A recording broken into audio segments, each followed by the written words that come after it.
Hey everybody, Christy here again, and we're back for another commentary track, this one on my third episode, Mamma Mia. So let's get started. So this episode I consider a major turning point as far as doing musical hell went. I did a couple episodes and they were okay, but I still kind of wasn't clicking as far as the character of Diva went. And, I kind of was having a hard time getting into that bored superior attitude that I thought she had. And then when I did this episode, kind of a more exasperated side started coming out. And she became a little less, the haughty demon queen, and a little more somebody who was just doing this demon thing because it was her job.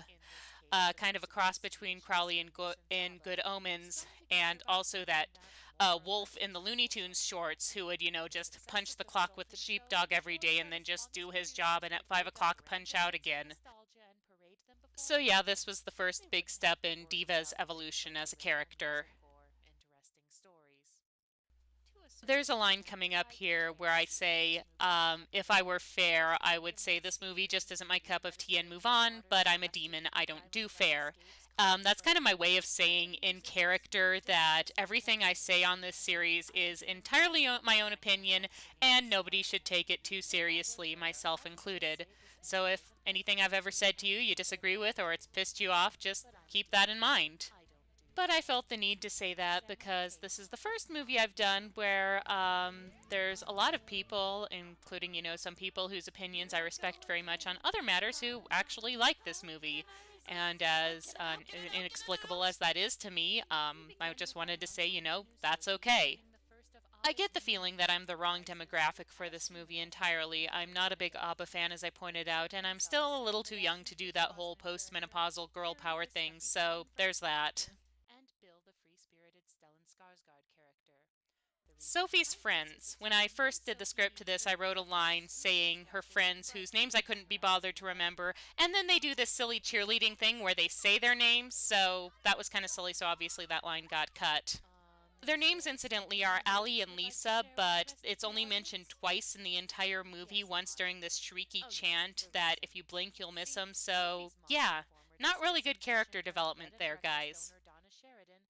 Oh, and it was really convenient of Donna to just have this diary lying around from 20 years ago. I mean, how many of us kept our diaries from when we were that young? I didn't. And no matter how many times I see it, I'm still a little disturbed by how excited Sophie is to be reading about her mom's sex life. I mean, dude, that's just wrong. In my opinion, parents having sex is like, the process of making a hot dog. You're better off not knowing what goes into the whole process. So yeah, still a lot of technical issues that I was working out at this stage in the series. I still have the gold text on the sin cards. I didn't quite have the placement of the text where I wanted on the card, so it's a little off from where it usually is. And the sound mix on this episode was a lot worse than I remembered it. The film clips are a lot softer in contrast to my voice, and I apologize for that. But yeah, at this stage in recording, I was still using my gaming headset, which, since the microphone is so close to my mouth and I have such a loud voice anyways, it just really made fixing the contrast, especially on Windows Movie Maker, very difficult. Oh, hey, Meryl Streep. Those of you who follow this sort of thing know that Meryl Streep has been cast as the witch in the film version of Into the Woods, which is one of my favorite Sondheim musicals, and I'm not entirely sure how I feel about that casting. I mean, I can't say that I hated her in this movie. I mean, she didn't make my ears bleed the way Pierce Brosnan did, but at the same time, there was nothing about her performance that really made me sit up and take notice and say, wow, she can really sing. But obviously, she's a really good actress, so we'll see what she can do with that part.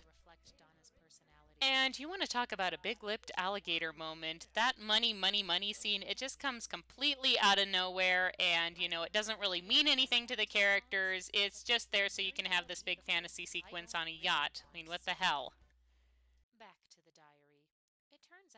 I love the water in this movie. I mean, that's a completely random and silly thing, but every time I see one of the characters framed by this beautiful turquoise Mediterranean Sea, it just makes me feel a little bit better.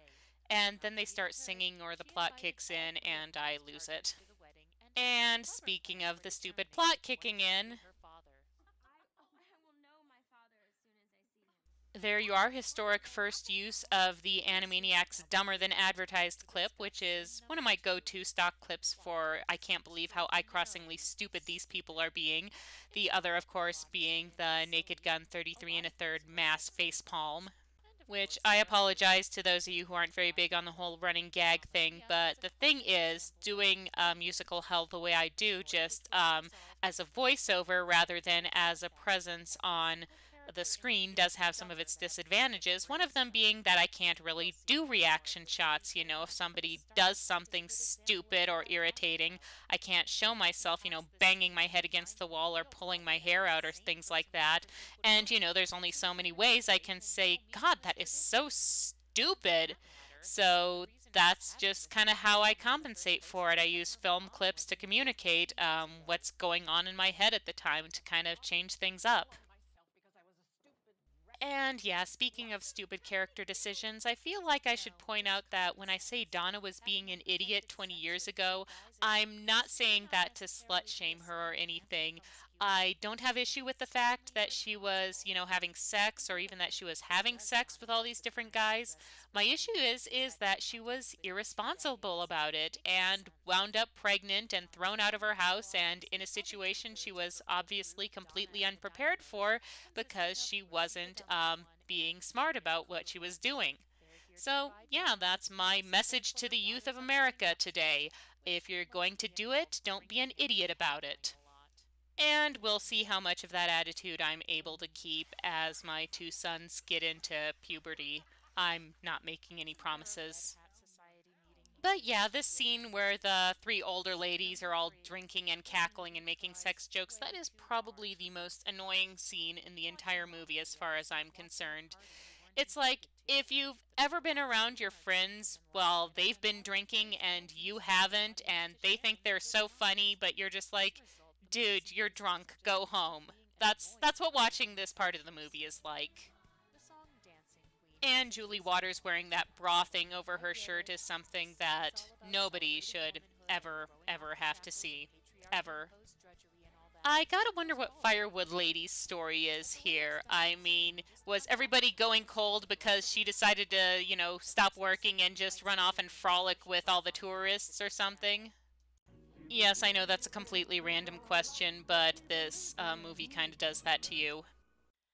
And yeah, I was probably showing my age a bit by throwing in the old Crystal Light jingle back there, but that was just what came to mind and I just had to throw it in there, so there you go. Good! More Julie Waters bra. That's just wrong. I forget which movie I used for the James Bond audio clip that I dubbed in here. I'm pretty sure it was Die Another Day. But yeah, kind of an obligatory joke there with Pierce Brosnan introducing himself. I couldn't resist. And yeah, right at this, confused POV shot is really kind of where I gave up on Sophie as a character.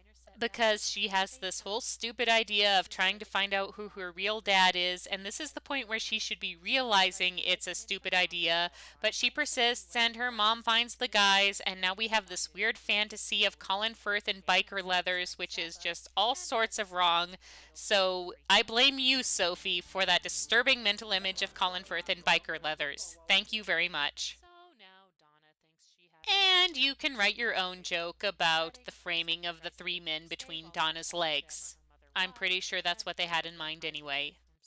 Sky. Sky is probably my favorite character in this movie, and admittedly there's not a whole lot of competition for that, but he really is the only one who seems to be speaking with anything resembling common sense. And, Dominic Cooper, he's easy on the eyes and he's got a pretty good voice, so there's that. Of course, he's still singing ABBA, but he can't have everything. But that is one of the problems of, doing these all-star musical ensemble movies like we've got with this and Les Miserables and, Into the Woods coming up that I just mentioned.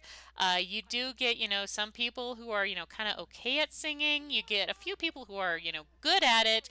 And then you get the people like Pierce Brosnan or Gerard Butler who are just painful to listen to. So it makes for kind of an eclectic musical experience. And it's not always a bad thing, I've enjoyed a lot of musical performances by actors who are, not spectacular singers, but who manage to sell the songs very well. But sometimes it just doesn't work out. And another obligatory joke coming up here. I mean, obviously, we've got Colin Firth in this movie, so we've got to make a Pride and Prejudice reference. But yeah, I think we all have that actor or actress who they could read the phone book and we would just sit there staring at the screen dreamily at them. And Colin Firth is one of my actors in that regard. So, yeah, I can't say he made this movie watchable for me, but he made the parts that he was in a little more endurable. He's not a great singer, though. It's not one of his strong points. I mean, he has a beautiful speaking voice, but his singing is only mediocre, I'm afraid. He can carry a tune in a bucket, though, unlike some other people we shall be getting to right about now, in fact. Pierce Brosnan, I mean, what more can I say about him? I mean, before I saw Mamma Mia, if you'd asked me what is the worst singing you had ever heard in a movie, I would have definitely said Gerard Butler in Phantom of the Opera. But no, Pierce Brosnan is much, much worse. Which is, kind of odd because Gerard Butler figures in his punishment at the end of the movie. But yeah, they kind of deserve each other. But yeah, it's his timbre, the tone quality of his voice that really sets my teeth on edge. It's just, harsh and ragged, and like I said, it has this drunken quality to it that just kind of ruins everything that he's singing. And it's just impossible for me to listen to for a long period of time. The thing is, I'm not actually that much of a stickler for technical accuracy in a musical. I would much rather that the voice be suitable for the character and that it make me feel something. But it does kind of have to have that basic level of timbre and pitch. And oh, hey, here we go with the, dancing flippermen. Choreography in this movie is really silly. I guess it kind of makes sense that it would remind me of the sort of thing you would see at a wedding reception after a few beers. But going back to what I said earlier, it is possible for someone to have a technically imperfect vocal performance and I will still like the overall effect. Like, for example, Renee Zellweger in Chicago. She's playing this character who has a lot more ambition than actual talent, and I thought for that character her voice worked very well. But it does kind of have to have some modicum of pleasant sound, and Pierce Brosnan does not have that. And yes, I do envy the women who got to tie up Colin Firth there in that one scene. Just so you know. I just realized the vast majority of video I have in this episode comes from the movie itself. I mean, there's not too many clips from other films. I mean, there's a lot of overdubbing, obviously, but most of the visual is from the subject. And that's probably something I would change if I were to do this episode all over again, but there you go, that's hindsight for you. And here Amanda Seyfried portrays Sophie's tiny little brain overloading. I accidentally pronounced her name as Seyfried in this episode, for which I apologize, as if she's actually watching this silly little thing. But in my defense, that's what her last name looked like, so I figured I'd just pronounce it the way it looked. I'm one of those people who will pick up a word in my reading and then I'll try to use it in conversation and I'll look like a complete idiot because I mispronounce it. So that was one of the lessons I took away from this episode was check the pronunciation before you record. When it comes to the sin count, it's something very much dictated by the material itself. Normally when I'm going into an episode, I try to aim for around 7 because 7 is obviously a nice round number for sins and it gives me a lot of things to talk about in a 20-minute. Hey, Hot Island guy. I have no idea what this character's name is or why they have this Caribbean-looking guy in the middle of the Greek islands, but he's He makes for some pretty good eye candy, which is, another thing to look out for if you happen to be forced to watch this movie. I mean, your only other option here is looking at Stellan Skarsgård's ass, and Lord knows none of us really want that. But yeah, going back to the sin count, I average about 7, but it's something that's very much dictated by the movie itself. I did Repo the Genetic Opera, and I had, 6 things about it that really annoyed me. And I kept looking and kept looking for a 7th one, and I just couldn't come up with one, and I decided it wasn't bad enough to have 7 sins, so it just stuck at 6. And then on the other hand, I have From Justin to Kelly and Love Never Dies, both of which weren't just terrible, but really, really aggravated me, especially on the story level, and they both ended up getting 10 sins apiece. I don't know if I'll ever be able to top that record, and to be entirely honest, I'm not sure I want to top that record. I'm almost afraid to see what kind of movie would be worse than From Justin to Kelly or Love Never Dies. And here we have Slipping Through My Fingers, which, again, really is the best scene in the entire movie. I didn't have the Saving Grace instituted as one of my things when I made this episode, but I kind of wish I did, because this really deserves to be recognized as Mamma Mia's Saving Grace.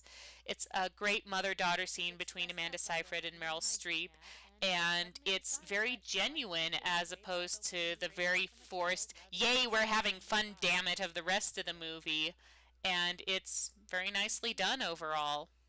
And it's also where Sophie asks her mom to give her away, which is probably what anybody with more than 2 brain cells would have done from the very beginning. So yeah, watch this one sweet 5-minute little scene and ignore the rest of the 2-hour insanity that surrounds it. On the other hand, here we have The Winner Takes It All, which really doesn't work because it's just so over the top with Meryl Streep spinning around and throwing her arms up in the air, and Pierce Brosnan doing the big skyward scream, which, I kind of had to make fun of by throwing in all these other guys yelling people's names.